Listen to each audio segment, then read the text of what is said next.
Welcome again, SS1 students. In the last class, we talked about communication applications. Today, we're going to move on and we will be looking at data handling applications. When we talk in terms of data handling applications, we're talking about applications that help us to store data and then store it in such a way that it can be searched and it can be organized and sorted in different ways as we would like it to be. Okay? So the first application we'll be looking at today is surveys or our surveys. All data handling starts with data collection. So to do a survey, you need a data capture form. Sometimes it's in the paper mode, sometimes it's electronic. And you need to decide what needs to be collected. And then what questions should be used to collect it. And it can either be paper or electronic.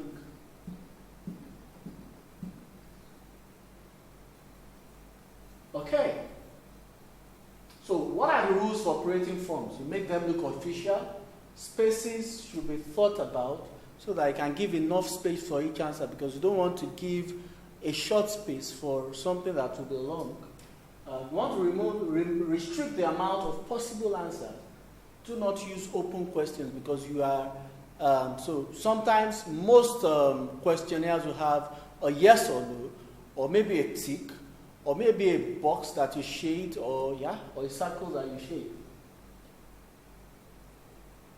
Okay, so how are paper surveys done? Paper surveys are scanned using an OMR or OCR. What are the advantages of getting our surveys like that? It's faster to get results. You make fewer errors. Why? Because you're not typing in things manually. Can you imagine someone wrote it on paper and then you have to type it? Obviously, there will be manual errors made in that process.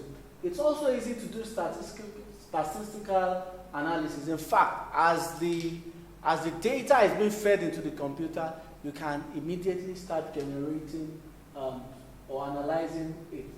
Okay? It's less expensive to carry out because it requires fewer people. Fewer people are needed. Okay. Online questionnaires. Most of the times they use radio buttons or check boxes, and no data preparation is actually needed. So results are sent directly to the database for data analysis. We're going to look at another application, and that is address lists. Now, before now, we used to have, when I was growing up, I always saw my dad with this book that he wrote, addresses of people on, but I noticed that it was a bit messed up. Number one, sometimes people will have changed their address, so you'll have to cancel it out and then write another one. And sometimes when he would ask me to check for a particular number, it took like some substantial time to find that out. But in the address list we're talking about, that ICT, where ICT is applied, all that has actually been taken away. So an address book on a computer or mobile phone might have a contract home address, phone numbers, emails, you all know all that already. And you fill it in. What are the advantages of address lists? I just told you. Number one, you are able to search very quickly, the database very quickly. You are able to sort it in whatever way, so you can have family, a group for family, a group for friends, a group for workplace, people that you work together with. So those are some of the advantages that it has. Club and society records. You need to keep a record on the members, usually in the database.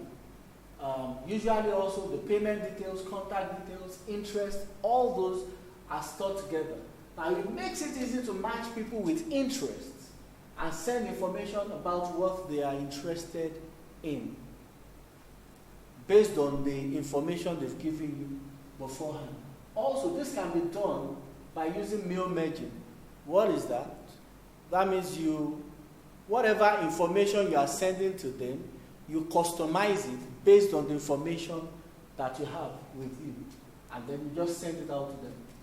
Easy to check memberships and send out reminders. So when there are events that are coming up. You can easily send out reminders if you have those records. So these are some of the things that ICT helps you achieve. It's also important to follow the Data Protection Act while you use that, because once those, remember we talked about the Data Protection Act, once those information resides with you, then you have to act appropriately.